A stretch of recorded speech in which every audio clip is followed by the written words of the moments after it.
Waalaikumsalam, Bu. Maaf ya Bu, mengganggu waktunya sebentar. Enggak apa-apa. Ngomong-ngomong, bagaimana kabar Ibu hari ini? Alhamdulillah sehat, Bu. Kalau kabar Ibu bagaimana? Alhamdulillah sehat juga.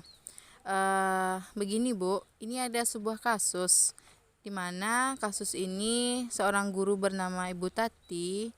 Beliau merupakan guru kelas 5 yang merupakan rekan kerja Ibu. Nah, yang mana sama-sama mengajar di kelas 5 yang kelasnya paralel. Ruangan kelas Ibu Tati pun persis di sebelahan ruangan kelas Ibu.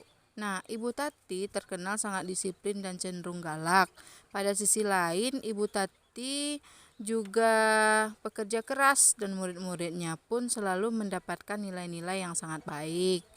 Nah, sebagian murid-murid sangat takut nih Bu kepada Bu Tati dan sebagian lain bisa menyesuaikan diri. Kepala sekolah Ibu pun dan orang tua murid juga sangat menghargai Bu Tati. Suatu hari, Ibu mendengar suara tangisan seorang murid dan pergi keluar untuk melihat asal suara tangisan. Ibu melihat seorang murid perempuan kelas 5 sedang berlutut di atas bebatuan yang sangat panas hari itu, menghadap di depan pintu kelas Ibu Tati. Nah, Ibu melihat hal tersebut tampak Bu Tati tidak menghiraukan suara tangisan muridnya dan tetap mengajar seperti biasa. Namun, Ibu bisa melihat bahwa beberapa murid di kelas Ibu Tati mencoba untuk mencuri pandangan keluar kelas melihat temannya yang sedang menangis dan berlutut di terik matahari. Nah, kira-kira Ibu sebagai guru, apa yang harus Ibu lakukan? Kalau menurut saya, mungkin pertama kali saya akan menghampiri anaknya dulu gitu. Saya akan keluar dari kelas saya mengajar, dan kalau memang benar ada anak itu sedang menangis, saya bertanya atau saya tenangkan dulu gitu.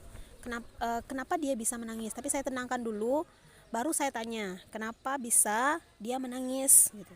Kenapa sampai dihukum? Dan saya akan coba membuat dia diam. Sebelum saya menyalahi gurunya, saya lebih fokus dulu sama anaknya dulu. Jadi bukan berarti saya harus menyalahi gurunya dulu, tapi saya lebih ke untuk anaknya dulu, menenangkan anaknya dulu. Oh iya, begitu ya Bu. Ya luar biasa ya Bu. Nah, lalu apakah guru lain dapat menginterupsi di mana saat itu ada guru lain yang memiliki wewenang atas kelas yang dipimpinnya? Kalau menurut saya, sebagai seorang guru, kita kalau di sekolah itu kan merupakan satu kesatuan ya, Bu. Jadi sah-sah saja sebenarnya jika kita menginterupsi, jika hal ini dalam artian kita memberitahu kalau hukuman yang diberikan oleh guru tersebut terhadap anak, apalagi anak yang dengan batasan usia masih di bawah umur, hukuman seperti itu rasanya kurang pantas gitu untuk diberikan kepada anak yang masih di bawah umur. Itu menurut saya, Bu. Oh iya, berarti itu hukuman yang tidak pantas untuk anak yang berumur sekian ya Bu. Nah, baik Bu, dalam kondisi ini apa yang dapat Ibu lakukan kepada gurunya? Kalau tadi kan lebih fokus ke anaknya nih Bu. Nah, sekarang ke gurunya. Dapatkah Ibu menginterupsi mengapa dan bagaimana? Kalau menurut saya, kita kan sebagai sesama guru atau rekan kerja, bisa kita menginterupsinya, Bu, tapi dengan cara yang baik-baik. Dengan cara mungkin kita mengingatkan kepada Bu Tati, kita masuk dulu ke kelasnya, kita ajak Bu Tati bicara dengan baik dan benar. Nah, kita tahu bahwa hukuman yang seperti itu tidak layak diberikan kepada siswa. Itu kan hukuman fisik ya, Bu. Jadi hukuman fisik itu kan tidak sesuai dengan hak asasi manusia, apalagi untuk anak yang dengan usia yang masih di bawah umur. Itu kan bisa membuat anak menjadi depresi, kemudian merasa malu gitu karena dilihat oleh teman-temannya. Kemudian bisa kita cari cara lain gitu. Atau kalau seandainya Bu Tatinya masih kekeh atau menolak, mungkin kita bisa bujuk dengan baik-baik atau menunggu Bu Tati keluar dari kelasnya dulu. Nah, atau setelah itu bisa juga kita nanti diskusi sama Bu Tati, ya tentunya dengan pendekatan yang baik gitu, dengan tidak menjatuhkan Bu Tati ataupun menghakimi beliau gitu, karena kan kita sebagai guru juga punya hak atau wewenang ya. Nah, kalau mau menyampaikan pendapat atau interupsi harus dengan cara yang sopan gitu, baik gitu. Menurut saya seperti itu, Bu. Oh iya, luar biasa sekali ya Bu. Lalu keputusan apa yang akan Ibu ambil? Seandainya gitu sudah kita sampaikan dengan baik gitu, tapi Bu Tatinya masih tidak mau ya, beliau masih tidak mau mendengarkan pertanyaan kita, padahal kita udah sampaikan dengan baik, dengan sopan gitu, tapi masih juga tetap tidak menghiraukan pendapat kita.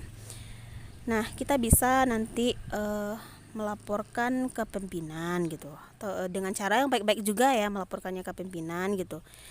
Tujuannya apa? Biar terselesaikan masalah ini, biar tidak ada lagi hukuman yang rasanya sangat tidak pantas untuk siswa kita atau peserta didik ya. Jadi perlu campur tangan pimpinan sebagai pelajaran atau masukan bagi guru-guru lainnya gitu. Jadi kalau memberikan hukuman emang sewajarnya dan memberikan pelajaran bagi siswa gitu. Menurut saya seperti itu, Bu. Oh iya, luar biasa sekali ya Bu. Aplaus dulu Bu untuk kita Bu. Aplaus. Iya. Jadi terima kasih banyak ya Bu sudah melakukan wawancara dengan saya, Ya, dan sama-sama, Bu. ini semuanya mungkin pernah kita lihat di kasus nyata ya Bu. Mungkin pernah. Ya Bu, terima kasih ya Bu sudah mengganggu waktunya, dan kita masuk lagi Bu ke kelas. Assalamualaikum Ya, Bu. Bu. Waalaikumsalam.